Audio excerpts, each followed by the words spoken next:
Hello, welcome to AstroEnergy with astrologer angel Shelley Overton.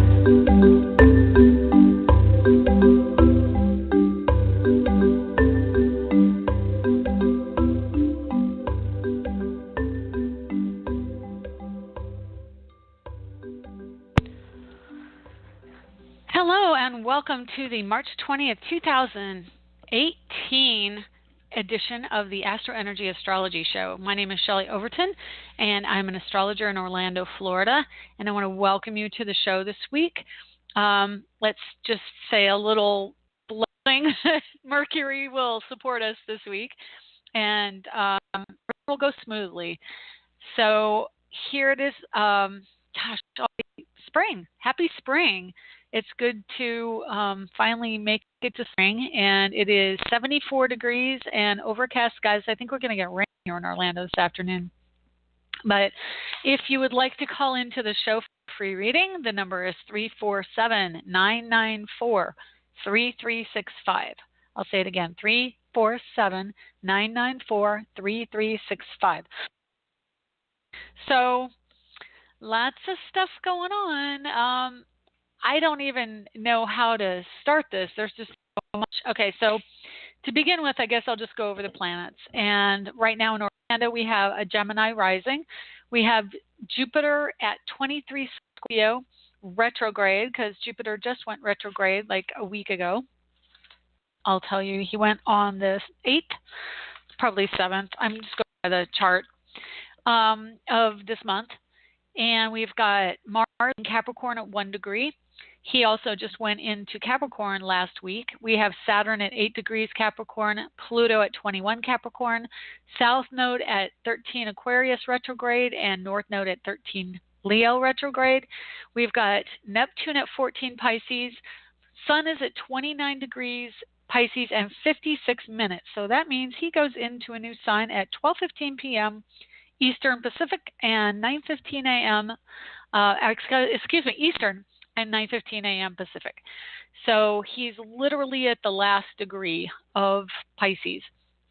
And then Mercury's at 16 Aries, exactly the same degree as Venus, 16 Aries, and Mercury is at 31 minutes and Venus is at 55 minutes. So they're very close.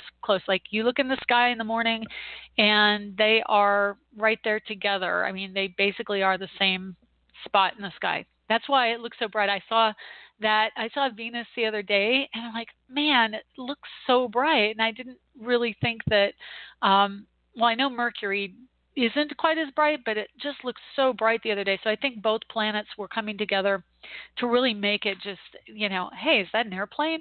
But that kind of brightness. Anyway, Uranus is at 26 Aries, and the moon just went into Taurus and is at 7 degrees Taurus today. So what I wanted to get to is the fact that we have 3 planets in Capricorn and 3 planets in Aries. And so last year and the year before, we had this squaring energy between Pluto and Uranus. And that energy is, as far as astrology is concerned, what polarized people in our country and in the world. It is the liberal idea and the conservative. So liberal is Aries, Uranus, because Uranus is eccentricity. It is new and different and unusual and fresh and clarity. And Pluto in Capricorn is a tradition and conservatism and tradition, so basically. So the two entities have been somewhat battling it out for control in the sky for a while now.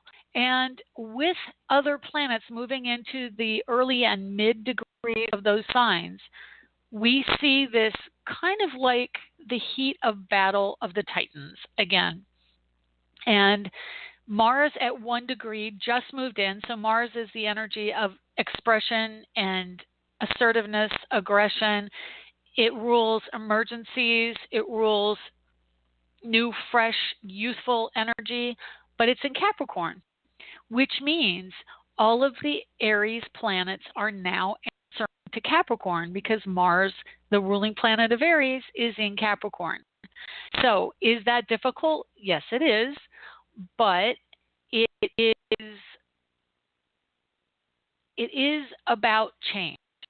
Okay, so we are seeing the challenge, but the challenge to push us out of our comfort zone so that we can find solutions. So Mars is 7 degrees off of Saturn. He will be continuing to move towards Saturn. And Saturn, of course, is structure, authority, authoritarianism, hierarchy, hierarchical thinking. He goes retrograde in April. So he'll go retrograde around the 18th of April. So for now, he's going to be marching forward, trying to challenge. Well, the Sun will be the next direct challenge to Saturn. But right now, Mercury and Venus, actually, I take it back. It's probably going to all culminate together when Mercury retrogrades, which is tomorrow. And then the Sun goes into Aries, and Mercury will be moving retrograde towards the Sun, and the Sun will be moving forward towards Aries. So that is pretty much the tantrum on its way. And as we are currently standing, the tantrum is still there because Mars literally is still pretty close to a direct square between the Sun and the Sun in Pisces, about to go into Aries, and 1 degree of Mars in Capricorn. So it is an ego clash. That's what we're looking at. So I'm just looking this up, just trying to find out what's going on. So the moon also goes into Aries, or was in Aries, excuse me. So it's in Taurus, Gemini. I'm just trying to find the next when the Sun meets up with Mercury is what I'm looking for here. And the quickest way to do it is by looking in my chart, but I might have to go to days. Let's see, 16, 10, Venus, Mars at 8. And so it's going to be the end of the month. Right at the end of the month, we'll see, let's see, 13 and 8. I don't know. I'll tell you. The Sun at late degree Pisces and Mercury in Pisces is really having an effect on me. All week I felt like I had water in my brain. So anyway, I'm going to probably look that up on the break, because if I don't, I will just sit here ramble on and on about nothing, and I don't want to ramble on about nothing. What I want to ramble on about is Mercury, because Mercury is the energy of thought and communication. But it is also the planet I look to when I look for accidents and upheavals and stressful aspects in the chart.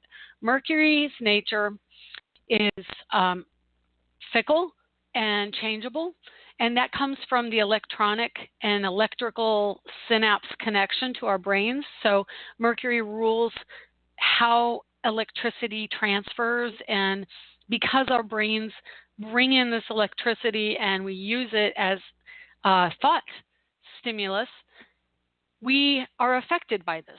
And as Mercury retrogrades, it means that he changes direction, he pulls back energy, he makes us go back over what we've already done, he makes us a little bit out of sorts mentally. And so there's that aspect of it.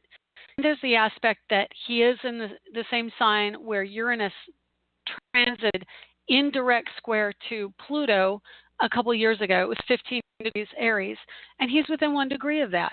So he's actually triggering this energy of that particular conflict, and it is triggering this battle that's going on with polarities. And those appear in our own lives, in our own charts somewhere. In my chart, I've got that energy in my house of work. So there is this kind of ideological battle going on within me and around me about the kind of work I'm doing and structure of authority and viability of it. And that's also part of it. Is it viable? Are you able to do what you intend to do? Having planets, and soon to be 4, in Aries are intensifying this energy of independence, which Uranus, again, having gone through all these degrees of Aries, is really laid groundwork for what we're experiencing now. And as the planets go over that, again, I think they went over it this time last year because Uranus has been there for a while. And what I'm trying to get at is as a planet transits, especially a slower moving planet, and makes these enormous shifts in the chart and in the sky and in our lives, when the other planets go over those degrees, it refreshes that energy and brings it out again. And it's like he leaves it. Think of a slug going across the ground, a snail with a slimy path. Everything that goes back over that path steps in that slime. That's kind of, it's not meant to be derogatory, but that's kind of the energy that we're seeing with the planets. As Uranus has gone over this path and left his little trail of energy, now we have the faster moving planets around again, and they were there last year after he went over these degrees. Now they're coming back and they're talking to him through that energy, through what it was. And they're also having part of the energy picked up from this degree, the 16 degree. It was actually, the square was around 15, 16. So having these planets at 16 Aries is intensifying that need for independence because they're picking up the energy from Uranus. And they're also receiving that clash from where Pluto was when he was talking to Uranus. So having the retrograde of Mercury at this degree is, again, one of many indications or transits and movements of the planets that reinitiate, re-trigger some of these same themes. So what's triggering it now? Mercury, thought, saying our mind, saying our piece, how we think. You know, we think assertively, we think on our own behalf, we think around the ego. Aries represents the first house and sense of self, so it is also the ego. And so we are more self-centered and more self-aware or self-motivated right now. And then we have Venus at the very exact degree. And what is Venus? Obviously, goddess of love and ruler of women. So they're together, and they're in Aries, which is a male energy, and it's fighting. And where's the ruler of Aries? Over there in Capricorn, saying authority, authority, authority. So what's happening? The ideology and mystique of women and their thoughts and what they're trying to fight for is opposing the male story, the male storyline of hierarchy, because Mars now is in Capricorn. He was in Sagittarius. What is Sagittarius? Sagittarius is the energy of sex and drive and action and adventure and playfulness and no consequences. But Capricorn is all about the consequences. Capricorn wants you to know that not necessarily in a blaming way. See, I will attach blame to this because it's the old story. But the new story is not about blame. It's about responsibility. And there's a difference, because blame is saying, I'm without culpability and you're responsible. I'm not. I'm the victim here. And new energy is about, yeah, I did that, but I did this part of it. I didn't do all of it. You're partly responsible too, but it's also about me. And so you own your side of it, and not in a bad, sheepish way, but saying, you know what? I did the best I could, and this is what I did, and it's not pretty, but I did it, and now I own it, and I'm moving past it. I accept the ownership of what I did. It's not like I blame myself and I'm a bad person and you should punish me, which is the old story, the old energy. We are moving into a new energy. It's going to happen. 2020 is when it happens, and 2024. Saturn joins with Pluto in 2020, and Pluto moves into Aquarius in 2024, and it's happening. And even before then, Saturn goes into Aquarius. So Aquarian humanitarianism, understanding the collective, understanding people of different cultures and ideas and fresh new things. It's scientific, it's expansive and energetic. Those things are coming. So we are literally in the process of a shift, and we are seeing all that energy that we've had from the past. The old guard doesn't want to leave behind that power and the control. And so it's coming up, and it's rearing its head, and we are in battle. And Mercury for the next 3 weeks will be battling Saturn and Mars. And it's going to be pretty tense, probably through May. Personally, I'm looking for May, and at the same time, the finishing up of shadow period for Mercury happens in May 3rd. But right after that, within 2 weeks, we have Uranus move into Taurus, and that will be a very big shift. And then we have the very same day, I believe, Mercury. Also, let me see here. I've got it. Mars moves into Aquarius. That's what happens. So interestingly, Uranus rules Aquarius and Mars moves into that. So this is a very, very big day astrologically this year, because it is about taking action on behalf of the new energy, on behalf of the people. And I'm going to tell you, Aquarius is the energy of unions. It's Aquarius, humanitarianism, and the shift will be in that direction. So at least for the few months when Uranus is direct and moving forward in Taurus. And then, of course, Uranus retrogrades, and then finally, ultimately, for 4 months, goes back into Aries. And it will be like the final, hey, we're wrapping this up. So he doesn't retrograde until August, and he will be retrograde through the end of the year. And I'm pretty sure I looked it up in 2019, and I do have a 2019 ephemeris. And if you're not familiar with what an ephemeris is, it's a chart table of all of the planets, cross-referenced to the dates, and it tells where in the sky each of these planets are by sign and declination, which is the degree.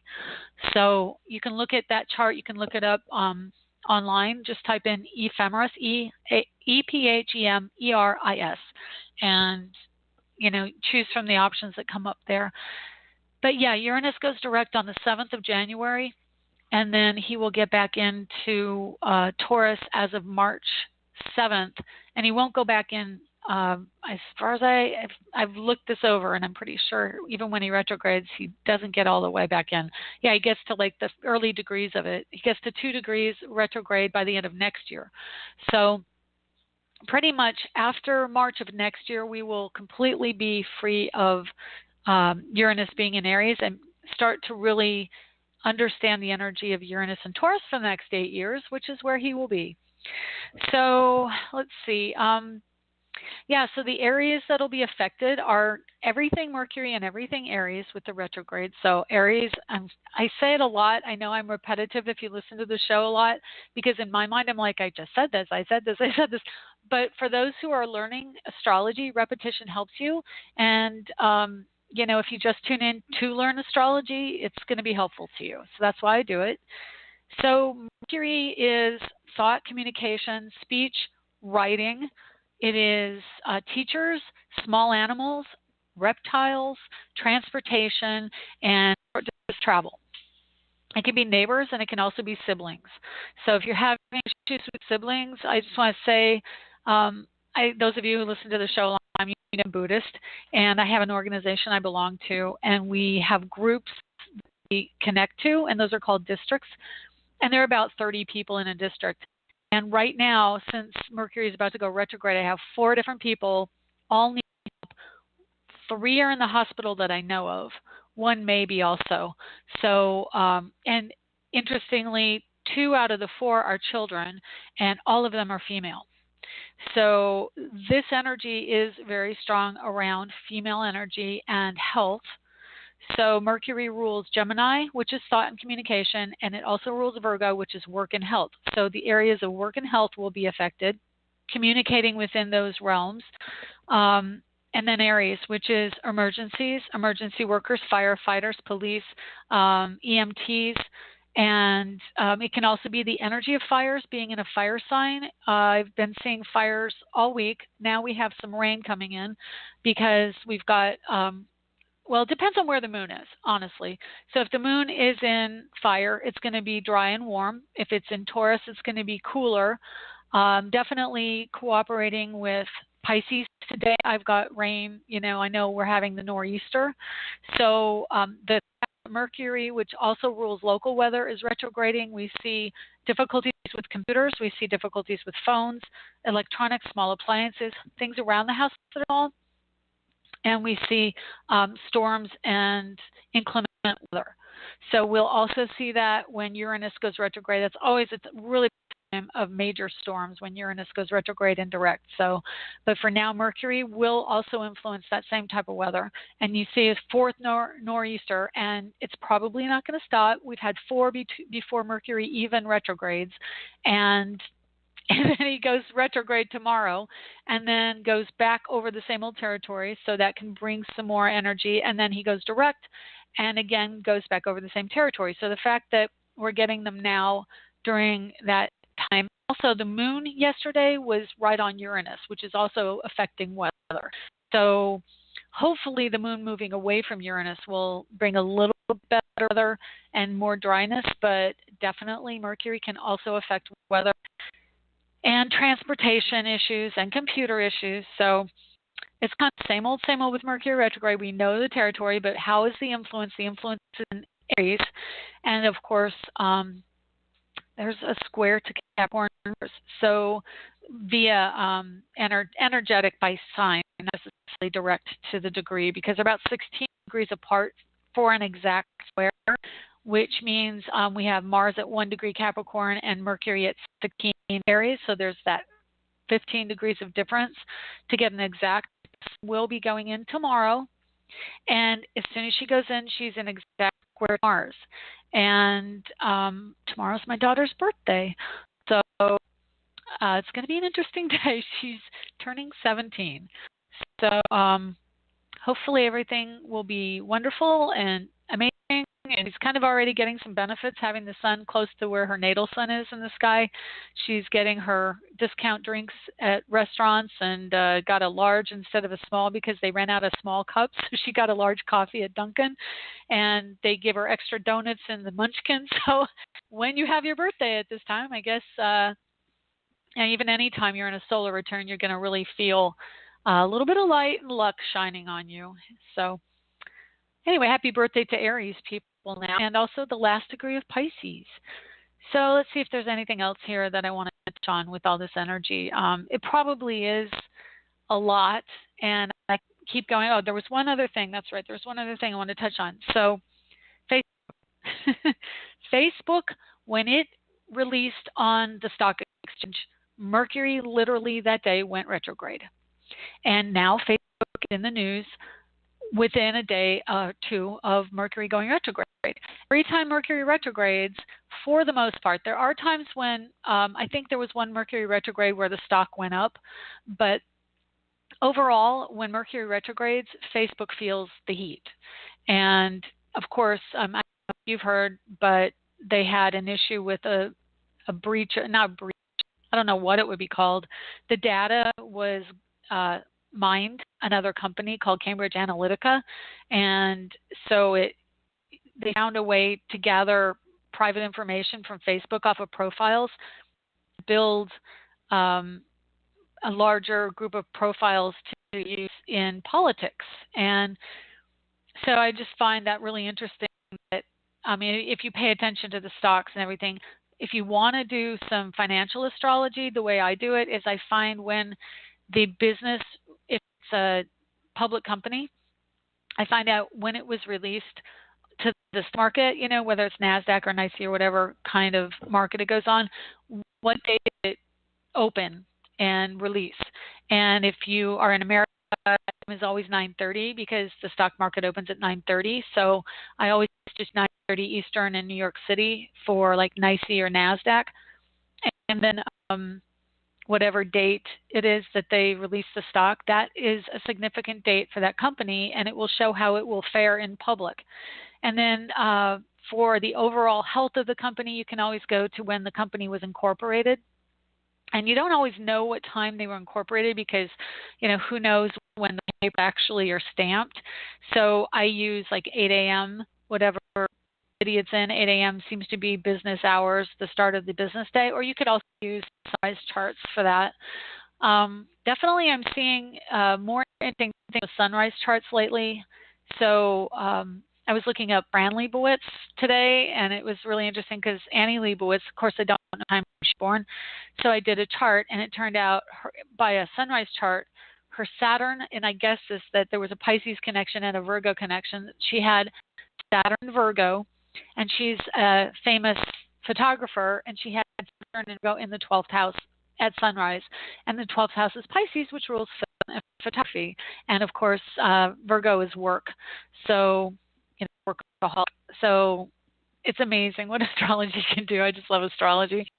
It is something that is ruled by Aquarius and Uranus. So if you have strong Aquarius or Uranus in your chart in certain positions, say Uranus in the 11th, which is Aquarius house, or Saturn in Aquarius or Mars in Aquarius, they really influence you to study astrology. So if you're interested in doing astrology and you know a little bit about it, you can find it there. And I am still on track for May 15th release of my book. I'm going to try and get a publisher.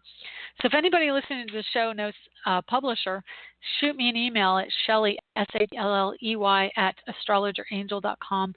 And I've actually got someone who mentioned being interested in it, but I will definitely look into anyone else's offers. So anyway, I hope I'm able to touch on some of this. I think the other thing I do want to say before I take a break real quick and we take calls is Jupiter in Scorpio retrograde. Trying to remember, I think I had to know about it, but I just wanted to mention it because it's also a pretty strong energy in the sky right now, Jupiter being expansion, but now retrograde is acting like more like a Saturn energy and having to really evaluate some of the behaviors that were taken from the beginning of the year until now. And so Scorpio is about psychology. Jupiter is about, it's about extremism on some level. And so there may be extreme thinking or extreme emotions and behavior because Jupiter is in Scorpio, but it's about owning your psychological energy where you are taken to behaving in extreme ways. Today, he is actually within 2 degrees of a sextile to Pluto, his ruling planet in Capricorn. So it is, even though he's retrograde, it's actually a lot about ownership of your personal value and how other people see you and how they compensate you. So Pluto rules Scorpio, Jupiter is in Scorpio, and then of course retrograde he acts kind of like Saturn, and then Pluto, his ruling planet's in Saturn ruled sign of Capricorn. So there's a lot of Saturn Pluto energy, but it's overall cooperative with kind of a responsibility, ownership, again, that same energy. Yeah, I did this and this is where I'm coming from. Instead of beating yourself up, it's really asking us to own that this is our inclination, our how we're compelled to behave, and that as much as society may like how we behave, this is part of who we are. And if you own that and know this is part of you, instead of resisting it and fighting it all the time, then you're going to actually open up the floodgates for more money and positivity in your life, because Scorpio is all about money and legacies. It's about inheritance, legacies, taxes, death and rebirth, and transformation. And Jupiter definitely is about transformation as well as taking the action to transform. So it's telling us over the course of the time retrograde is time to go back over our mental processes and really evaluate what works for us, what doesn't. And it's there retrograde until July 8th. And he'll get back, let me see, he's at 23 now. He won't get back till 23 until like October. Yeah, second week of October. So this year we're all about psychology and mental health with this, and emotional health. That's really my thing. It's like, what is the emotional health about? Okay, so there you go. I'm going to take a break here, and then we will be back and take some calls. I'm very excited to talk to people this week. I hope they can all get through. So keep a good thought.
And welcome back. You are listening to the AstroEnergy Astrology Show with me, Shelley Overton, and I am happy to have you here. If you are interested in getting a full reading from me, which is about an hour and 15 minutes, you can do that at astrologerangel.com or angeliczodiac.com, which is a new website. Well, it's actually been around a few years, but I don't ever talk about it, so you can go there as well. Either one is fine. And I would love to do a reading for you. I also have mini readings, so if you don't want a full reading, I can do one for about 20 minutes and answer, some high points of whatever it is you want to go over. So anyway, that's that. And let's see who we have on the line. So let's cross our fingers that we can hear this week. And 202, how are you? Hey, Shelley. Hi, who's this? It's Kay. How are you? Kay. I'm sorry, I would have known, except for I didn't have my list close enough to call that up right away. So anyway, good. Yeah. So what can I do for you today?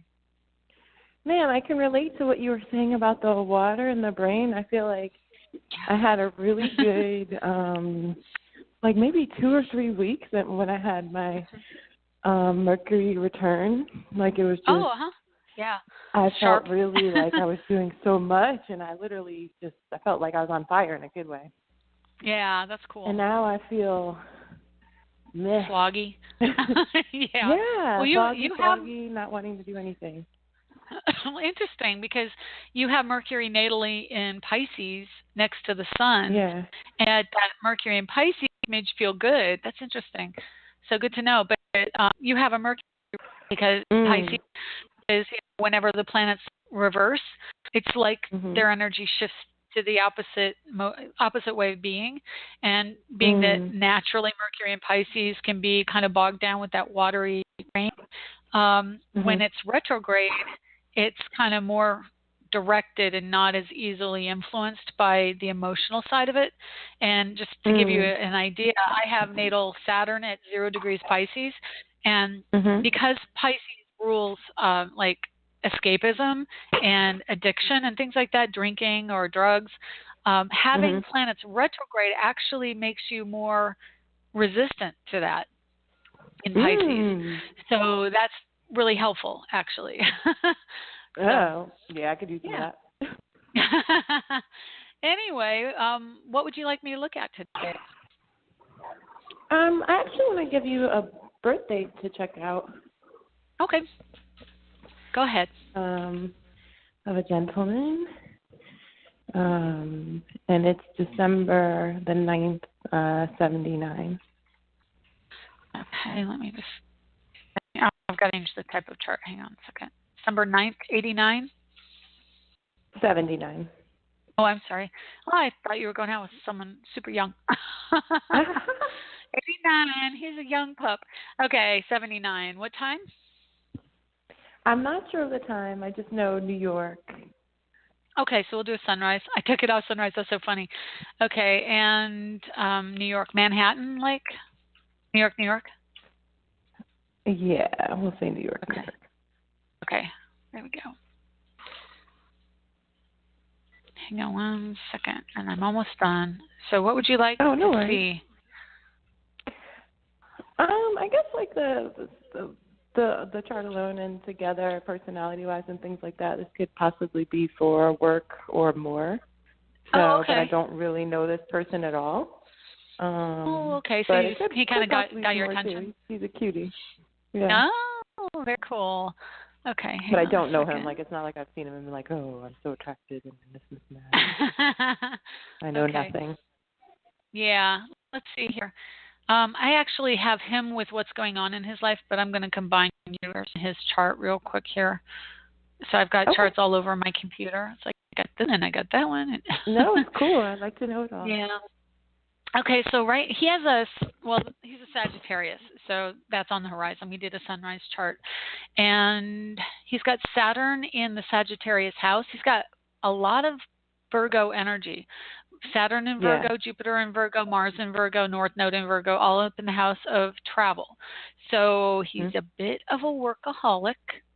And I mean, like maybe a lot of workaholic. When you have Mars and Saturn and Jupiter, which rules that house, all in I that do. house. Which, I literally do. yeah. Oh, you do too. Oh, Yeah. yeah, that's right. And the sunrise chart he did. So you have, let me see. You have that's interesting. You have a 15-degree Sagittarius rising naturally. He has sun at that very degree. So his sun falls in your first house 1 degree in. So he has a 16-degree sunrise Sagittarius chart, and you have a 15 degrees regular ascendant. That's really cool. So yeah, I'm like, wow. Yeah, they're two different charts, but yet the planets are all kind of there. So cool. Yeah, exactly. Yeah, you've got kind of the same thing going on. How is that possible? December 79 and March 5th of 80, they're all clustered the same way, only a little bit degree shift. Oh my goodness, that's so cool. Okay, so it's weird, right? Different. Well, it's strange because I wasn't expecting it with your birth dates, and especially, having that sun go right there on the horizon next to your rising sign. So that's a huge thing for you because he not only has sun at 16 Sag, but he has Neptune at 20 Sag also, and your Neptune's at 22 Sag, and that all falls into your first house, and your stuff falls in his first house because of his sunrise rising. Like I was saying earlier in the show, the sunrise chart has some interesting stuff in it. You can still really read people from that. So I'm just kind of back and forth. So you have that cluster in compatibility, that your Saturn, Jupiter, Mars are in the same part of the sky in the same order. So you have a lot in common, and he's the guy who you met with your career, right? You've met him through your job? Yeah, he's actually someone that I know that I used to work with through my job, and I want to ask him about doing some work for him. Okay, yeah. Creative work. And then you both have the same Pluto. Now, your moon is on his Pluto, which is the same exact degree, along with your Pluto. Your moon Pluto is conjunct. That's major life changes around relationship. So the fact that your moon is there means that you can create a huge change in his life. Yeah, and honestly, I'm just taking a little extra before I say stuff because the charts are so close in how they're laid out. I don't want to get confused as to whose is which. So just like, okay, I've got her on the center and him on the outside, and they're so similar that it's like I could get confused with my, Neptune brain. Yeah. Interesting. Okay, but his Mercury is within 1 degree of both of your natal Uranus planets in Scorpio in the 12th. So there's kind of nonverbal communication that you two can have. It's like, and it even goes beyond nonverbal communication into kind of like you can read each other's minds. That's really what it is. Like, especially when it's Mercury added to Uranus, it's like, whoa, you guys are like, and it's interesting because it's both water and air. Because you have Uranus, which is an air energy, so it's electrical. Mercury, which is electrical, but everything is in a water sign of Scorpio, which brings intensity down into the emotions. So it's like you have the clarity of thought and standing on a visceral way how things should be, right or wrong. And it's just like you just know. And then his sun, I'm making sure again, his sun falls on your Neptune within 6 degrees and in your rising. So you identify with him from an ego standpoint. Like he expresses himself in a way that you have always done so as well with your Neptune, his Neptune and your Neptune. So there's an ego connection. So you identify him as a person. And then his Venus falls also in your first house, which is responsibility around love. And he also has a great understanding of feminine energy because Venus in Capricorn, this is feminine, Capricorn's feminine. And in the first house, although it's an Aries house, it can color it like he may have been raised with a sister or around a sister or some energy that makes him more understanding and compassionate around it. And you have that Venus and Aries in the Cancer house. So both of you have kind of a male, like he, I would say, has more of a male undercurrent, and you have a masculine overlay. And I don't know how else to explain it. His Venus falls in the first. So the drive, the masculine energy is tempered by the feminine, and your feminine is also, your Venus is in Aries, so that means that you express your feminine side through a more masculine way of being. Yeah. So this is true. I'll talk to you. I'm sorry, give me 1 second. I'll talk to you later, okay? Love you, bye. Take care, drive safe. Anyway, that was my daughter. Aww. So yeah, she's taken off to go see her boyfriend. So anyway, and you have the same wounding. He has Chiron at 9 degrees Taurus. You have Chiron at 10 degrees Taurus in the same house. So like basically, I would look at this and go, there's a lot of stuff that is compatible. The one thing that might be a little tricky would be that you're the Venus and Aries around the home. So you're the one who you could throw the tantrum where he would say, you have to behave in this more structured way. And you're like, forget that. I'm going to go off and do what I want to do, and I'm not going to worry about you. And he's going to be worrying about it all the time. That would be the disconnect because, I mean, they're square by sign. They're not to the nth degree. They're wide. Like he has Venus at 13 Capricorn and you have Venus 28. So they're not exactly clashing, but they are clashing by expression of that energy. The good thing is, though, that your Venus is late degree Aries, and so it's also starting to pick up some Taurus, really wrapping up that story in Aries. And when Uranus, because Uranus is right on your natal Venus right now, which is major change around, I think we talked about it before, major change around the home life. And so that's a shift for you away from the old way of behaving, and you probably have a dynamic of having to always really fight to stand up for yourself within the family unit and say, no, I'm going to do this. Stop telling me what to do. And as Uranus moves in Taurus, it takes the energy of your Venus and shifts that into that receptive, feminine, grounded energy, which is more compatible with his natal Venus in Capricorn. When Uranus really activates in Taurus, it'll help ground you more and not be quite so fiery. But overall, there's an awful lot of connection in your charts. Like, so good. Or you think both work and possibly more? Like, is there I think you two are really going to attraction or whatever. Yeah, let me see. Mars is you both have the same Mars. The thing with your Mars is you're both workaholics. So if you find time for a relationship, it could work. If you stop and do something fun. I didn't know if that was good. Yeah, I think because all that work energy is in the house of fun, which is the 9th house. So if you take time and really make it fun, it could really bond you two. And there could be some stuff going on there. His Leo moon, it falls in your house of commitment. So there's a potential there. Where's your moon? Your moon's in Libra.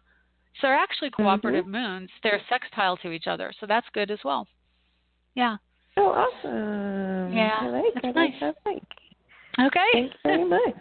You're welcome. My pleasure. It's good talking to you. I'm sorry, Kay. It's like it takes me a second to acclimate. I know we talk all the time and you're in film and do all this stuff, but when I'm on the show, it's like, whoa, wait, I'm trying to acclimate to each of my callers. It's all good. So. You are great. It's a pleasure as always.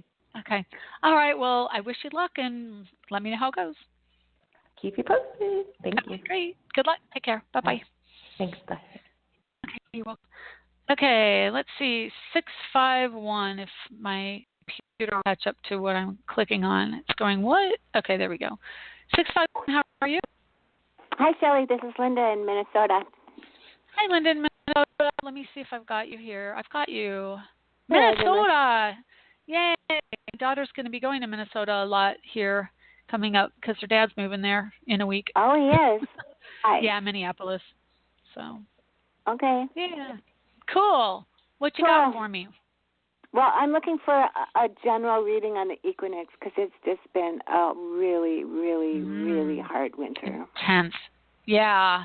Okay, so just from weather or from emotion or Well, it was a foot injury, which I'm still in physical therapy for. That happened in November, and then I had to get my ductwork cleaned, and then my beloved Picasso, a cat, died on February 25th, and what a cute name. Aw. I know. He was. It sucks. It just really sucked. It wasn't totally unexpected because I had a knowing that his time was coming, even though there wasn't anything like physically. Nothing outward. Yeah. Had nothing, and but it was so fast and so surreal. The experience, because it was like within a couple hours, and he was gone. And most a couple most hours. Of it, oh my gosh. What's happening? What's happening? Because I didn't even know, and it was hard. And now I'm facing dental work, so I sure hope there's some hope in my Equinox chart. Well, definitely the Mercury retrograde. You don't have to do anything. I mean, is it surgery? Is it oral surgery? Well, hopefully it's just going to be a couple fillings, and I can avoid crowns. So no surgery. Okay, good. I'm just saying because like right now is not a great time to be doing surgery with all the Mercury retrograde in Aries because it rules blood, and you just honestly. Not to be morbid, but I had a friend's brother pass away from heart surgery this week, and it's like, don't do it during the shadow or the Mercury in Aries. It's just, I mean, it's the second time with a heart issue that I've had someone connected to me that, did it during Mercury or Mars in Aries retrograde. And it's like, just avoid retrograde planets with surgery in Aries, okay? Yeah, because more blood you can have more blood. And it's just not a good thing for surgery. Anyway, the foot issue, Neptune and Pisces, I think it looks kind of like you said November, or no, not November. Was it November or October? I injured it. I injured it on November 8th and saw the doctor on November 9th, and it's been a journey, ever since that I'm in physical therapy. And it turned out I ended up spraining my foot and straining my ankle, which was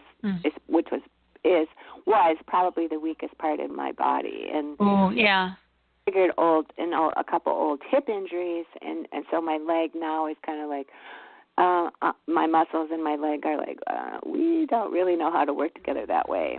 Learning how to walk. Part of it is that you had so your chart has Uranus at 22 Cancer, and it was squaring Jupiter at that time on your natal Saturn in Libra. And so you had this square, and interestingly, Jupiter is expansive, but it's also quick action without thinking. I'm not sure how you injured it. But and it was right at the end of Libra going into Scorpio at that time. Okay, so it was right around the time that it transferred into Scorpio. But that house, that particular house, the 9th house where it's at, is the house of everything below the waist. It's Sagittarius, which rules the legs. So, I don't know what other planets were going on at that time, squaring or doing other things to Jupiter, but you can pretty much guarantee that there was something, and probably Saturn also, because Saturn was about to go into Cancer, or Capricorn, around that time too. It was getting close to the end degrees of Sagittarius, so it was also going, hey, action, restriction around action. But away from the restriction around action. I mean, it's just the months. It's the first couple months because I was using a walker for a couple months there and really limited, and I'm still limited as far as going for walks to walk off my tension and things, and that's the whole deal. I mean, and with the blindness, it's like this is horrible, and so, I mean, I've managed, I'm to the point now, it's like, well, my guide dog and I can walk down to the mailboxes, which is like maybe half a block away, and back. So we're just doing that every day to, try to, because it's an issue of because my gait and pace are changing, which means that our work together, has to change because she was matched with my gait and pace as it was. Oh, wow. That's a big, interesting. I didn't know they do that. It was a big piece of the match. Well, and so, okay. Yeah, I'm just looking at what's going on in your chart, and a good amount of planets are in your second house, which is the physical body. And, of course, Neptune's in Pisces there, which is the foot, and then the sun. And the sun's about to go in Aries, but, of course, Mercury's retrograde, like I said. So they're going to be coming – there's a clash there. And I think what the clash is that your pride may get in the way of the better path, okay? Because that's pride what may get in the sun, way of what? Yeah, the better path to take. So, in other words, when sun goes into Aries, right now it's in Pisces, which is very intuitive and absorbing everything that's going on. It's also 1 degree away from Chiron, which is the wounding. It's the wounded healer. So the issue around the foot is probably what's triggering a lot of what's going on in your life right now is in the physical body, the Chiron. Chiron's the wounded healer. I mean, I don't know how to explain it other than that. It's the energy that where you're really hurt, like you're hurt in your pride, you're hurt in your ego, you're hurt because it's sun. Sun is ego. So you're like, I can't believe it, you know, and I feel bad about myself, you know. And then when sun goes into Aries, it is the house. I mean, Aries rules the first house of ego. So in signs, so what happens is Mercury is physical movement. It's transportation, walking, anything about movement, okay? And it's going back over your sun, and then it's going to hit your Chiron, or the transit Chiron, I'd say. And I actually shouldn't say that completely because Chiron may not go into Aries, and Mercury will definitely stay in Aries for this whole retrograde. So let me just see where Chiron is, if they actually transit over each other. Oh, I don't have Chiron. Oh, yeah, I do. Okay, hang on. March, and Mercury is 16, 18. Now, Chiron stays pretty close to the end degrees of Pisces before Mercury even goes back direct. So they're going to actually be in tandem. They'll be close to each other, but they're not going to really cross each other again. So that's good. Chiron's kind of chasing the sun. So, but really what happens is Mercury is going to cross over the sun, and Mercury is the expansion of knowledge and wisdom, meeting up with the ego saying, but I want what I want when I want it. And Mercury's going, but I have information to tell you, don't go down that road. It's bad. It's a bad road. And you're like, I'm good. I can handle it. I'll go down that road. Boom. And then you end up having difficulty again because Mercury is going to give you accidents. So I highly, highly recommend you take it easy. I know it's going to be difficult because Aries wants to go quickly, and especially Mercury in Aries. But it's not reliable right now, okay? So when you think you can do something, or when you are trying to understand something, you're faulty in your understanding of it. And it's also going to be influenced by the sun and the ego.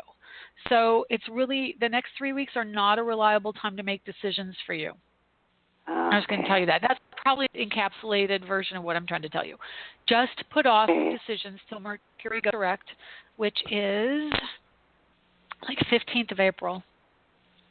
So I'm pretty sure it goes, there's 2 things that happen on the 15th. I can't remember the other one. Let me look. Okay, Mercury goes direct, and there's a new moon on there, Aries, at late degrees. So that's in opposition to the degree Jupiter was at when you hurt your foot. Okay? So it is significant.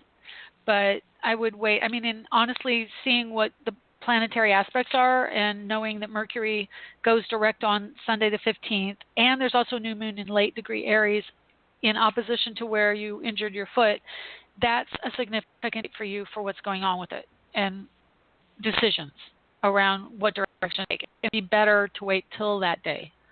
But I definitely think that and I would also caution you because Mercury changes direction and Mercury is mercurial. Very cautious around that date on how fast you walk and how you move and where you're going, because it is another height. Again, Mercury will be opposite. Let me see. No, what did I say? Something's opposite. Darn it. It'll the be new in moon. opposition to where No, the new moon will be, the new moon's at 26, and it'll be out. And not only that, April, yes, the new moon will be on Uranus, which is already right now directly opposite the degree you hurt your foot. And the new moon will be right on Uranus in late degree Aries, opposite the degree you hurt your foot where Jupiter is. So it's significant. Just be careful. Okay? Seriously. Spend 3 days in bed and not going anywhere. Like listen to, soap operas or books on Audible or something. I've been doing a lot, listening to a lot of audiobooks. That's for sure. Yeah. It's like especially on Sunday. It's like I'm stuck between this need to create and do and the energy that is just be. Mhm. Just being the being. It's like, oh my goodness, I've been in the being for months. They're crazy in cabin fever. So, but still, it's there. That's what. So essentially, for another 3 weeks, it is just take it easy. Yeah, it's really, seriously, this is for everybody. Mercury in Aries retrograde, it's going to create clashes, it's going to create fights, it's going to create accidents, emergencies. It's very heightened physical energy, okay? The bridge collapse this week, everything that's going on in the physical world on the news, definitely. So, yeah, I would caution you. All right? And call back again. You're welcome. Take care. Blessings. Bye. Heal. Be well. Okay, I'm going to take one more call. 706. Hi, how are you? Hi, Shelley. It's Christy. Hi, Christy. How are you? I am wonderful. How are you? Awesome. I'm good. I don't have a lot of time, but I can try and get to your question if you want to tell me what it is. Okay. So my mom is having some health issues. Okay. Mental health issues. Okay. She is also, I'm a Gemini. She's a Gemini. Mm-hmm. I don't know the time of her birth, but I do know the location and the date. Okay. Okay, just a second. I'm just going to put Christy Mom and your area code so I can find you again. Okay. Give me the birth information. Okay, her birthday is June 9th, the day after mine. Mm-hmm. Wow. 1948. Yeah. Okay. That's cool. And you have got a sunrise? Clarksville, Georgia. Okay. All right. Let me see. Clarksville. It must be an E in there that I left out. There we go. Let's see if that works. Maybe. Yep. Yeah, it was. I'm like, is there an E in that? And then there was. I left it out the first time, and then I got it, so it's all good. Okay, let's see what we've got. So what do you want to know about her specifically? Well, like, what's the question? I kind of, it's some severe problems that she's having, and I kind of want to know if you see anything dramatic happening with her case, essentially. Okay. I mean, there's already been a lot of drama to happen, and I expect more, but I'm looking for something specific that I can maybe look out for, try to be more prepared for. Anything that will help me navigate her case. This world is, it's a crazy situation. Yeah. Hang on a second. All right, let's see. Well, Mom is represented by the 8th house in your chart, and that's the Pluto in Capricorn. So it's like a major change. Definitely as time goes on, Saturn will be joining up with Pluto there, so it's still a couple years away from really culminating what's going on per se, or even the storyline is still a couple years away from resolving, I guess is what I'm saying. But Mars will actually get there, and Mars can give more, you'll know more what to do. And is she in an institution or has she been hospitalized? Yes, just over the past few days. Yeah. Okay. Well, Saturn. It's a temporary thing, but she's still safe for now. Okay, let me look at what Aries and Mercury are doing, because your mom is also Venus and Aries transiting in the chart. You said she's a Gemini too. I've got her sunrise chart here. So yeah, Gemini, Uranus. Okay, this is like a whole ideological thing with me. I'm just going to put it out there. I'm not a doctor. I'm not a mental health professional. As an astrologer, though, I'm an archetype seeker, and in astrology, Uranus rules mental health, as far as I'm concerned, with it is the eccentric sign of the zodiac, eccentric planet of the zodiac. So that also means Mercury a little bit can be this way because, first off, Uranus is a sign of the genius, but it's also the eccentric because what happens with Uranus is Uranian influenced people pull in information from everywhere. Okay, and it can be overwhelming because you're like a radio tower picking up everything that's coming at you electrically. And so that's other people's thoughts. It can be other realms. It can be, radio waves. It can be TV waves. Like you're supercharged and overwhelmed. Your mom has Uranus in Gemini at 25 degrees, and her sun is 7 degrees off of that. So she really does pick up a lot of everything.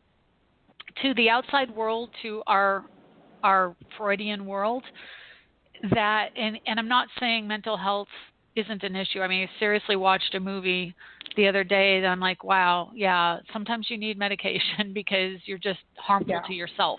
But from an understanding of where she's coming from astrologically, her sun next to Uranus and Gemini is a huge part of what she expresses in this life, and that's part of why she is who she is astrologically. Okay. Also, she has Jupiter in Sagittarius, and Vesta's right on that right now, which can be the restriction around transformation.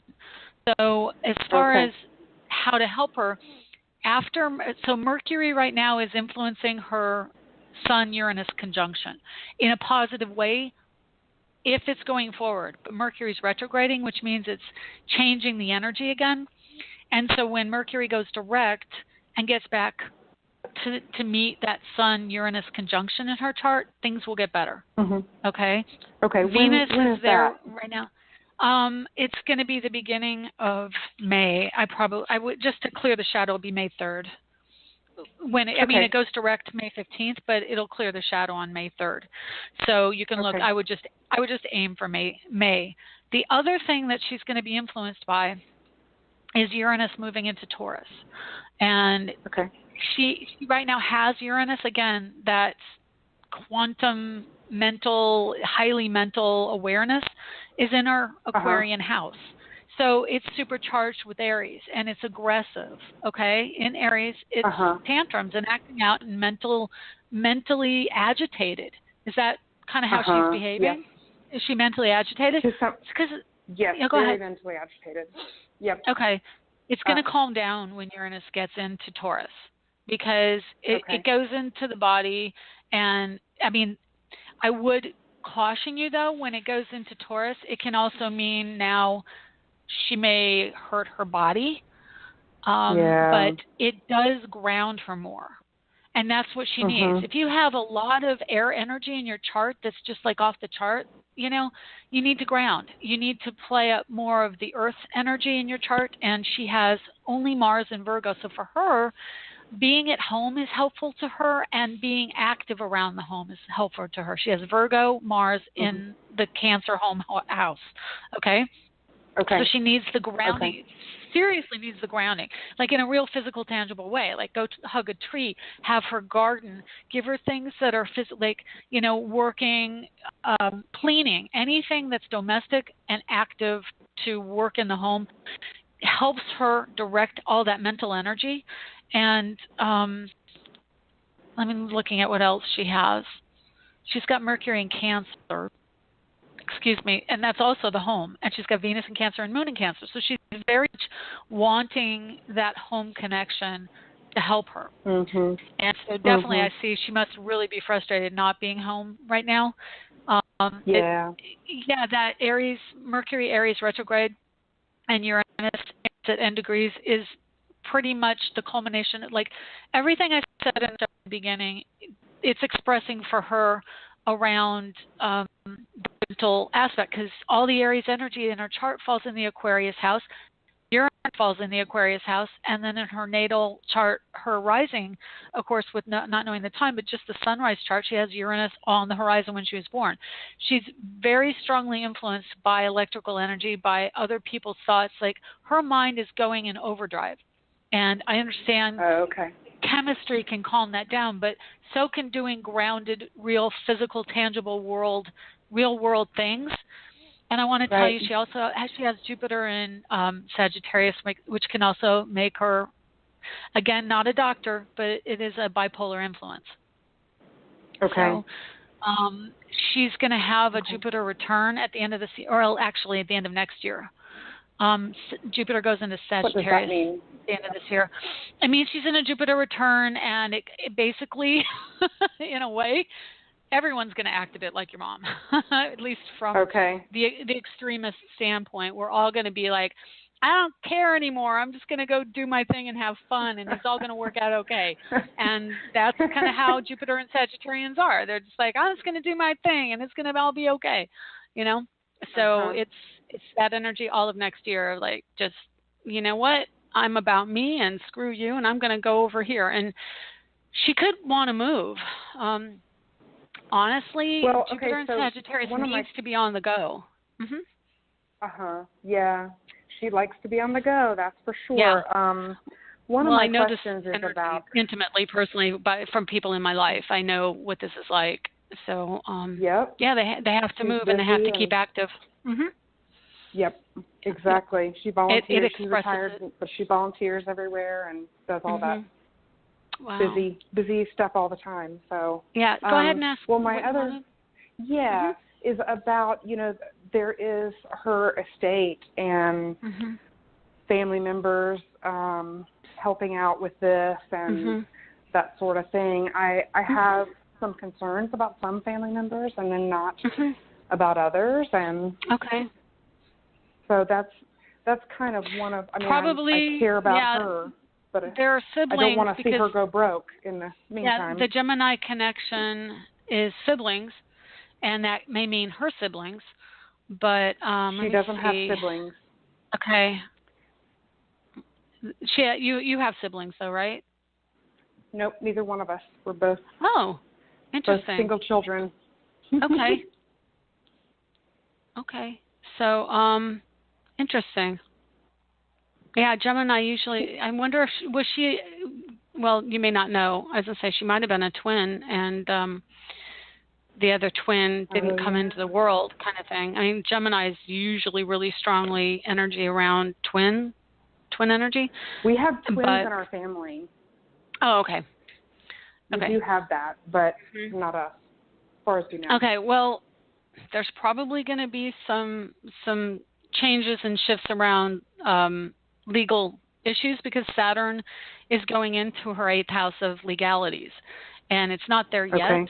Right now would be a better time to try and approach it than after it gets to 8 degrees. Let me see when that is for you. And it's also going to go retrograde here in April. Yeah, after, let's see, 11. Yeah, it's going to go retrograde. If you could do it before tax day, because that's the day it goes retrograde. And then it'll stay in the 7th house, which is partnering and more cooperative energy. Once it gets into the Scorpio house, it's probably going to escalate to a battle if you don't already have it in place. And after it retrogrades, it could change what you've done. So, and Capricorn's nature is to be very stable and steady. So if you can do it before it goes retrograde and changes and it's legal and, you know, you have a better chance of having everything cooperate. Okay. Well, there's a relative who is going to be, who's been appointed to take care of these things. And so that's going to be possibly happening, but I don't know if I will have a chance to, you know, manage things at some point for her. Yeah. Which I would like to do. Yeah, because definitely you don't. Jupiter at late degree Scorpio at the end of the year is going to be bad for anything because I always assign that energy to fraud. Late Scorpio. So you should probably the sooner the better. But once it goes retrograde, things will change.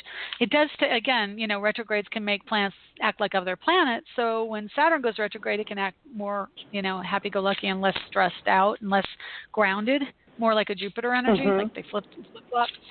But Yeah, I mean, I'm just looking at where it falls in our chart, and it's in the house of cooperation and marriage and partnership, which means if you're looking to make good, strong bonds around an estate, now would be a good time, because once it goes in, I'm not saying you're going to avoid it, because Saturn going into the 8th house, there will be issues come up, but I would do it under a cooperative Venus energy, which the 7th house is, instead of a Pluto major life-changing, contentious, potentially energy of 8th house.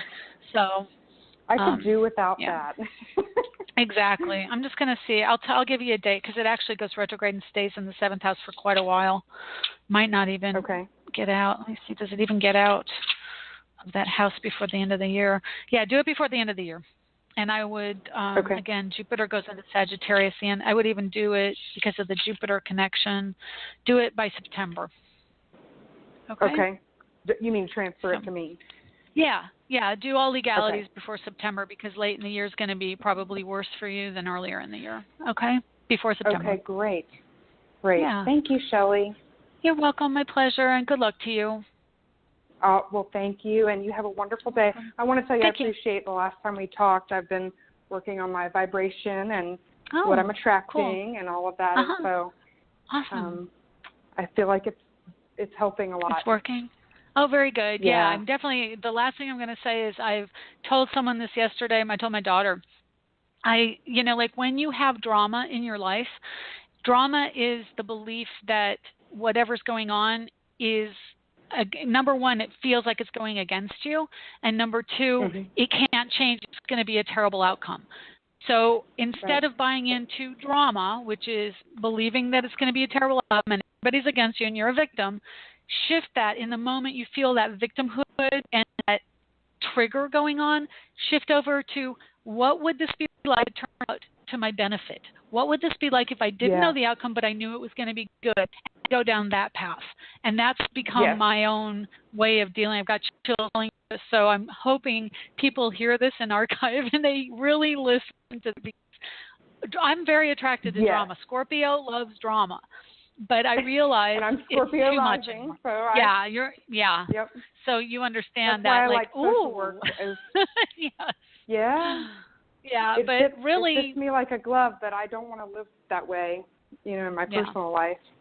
Right. So I've done what you said, and I can attest that it's very helpful to, shift it to, how's this going to benefit me? How's this going to work out in my favor? Right. Well, I've got to go. I'm already 15 over time. I don't even know if this is going to record. So take care. Okay. Thanks, and call again. Let us know how it's going. You too. Bye-bye. Okay. And that's the show for today. Thank you so much. If you want a reading, call me or go online, astrologerangel.com or Angelic Zodiac, and we'll see you next week. Bye.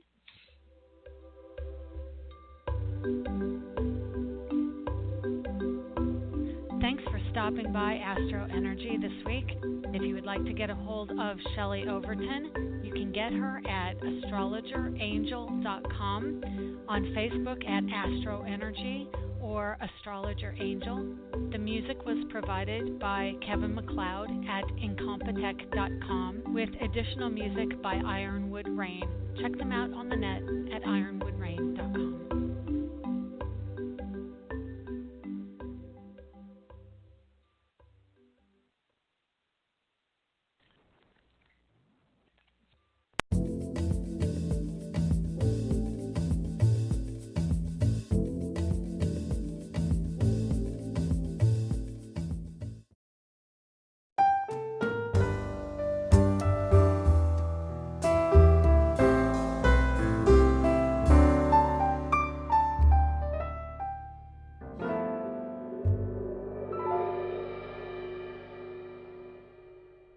To subscribe, please click the picture of Shelley on the right or the red button below.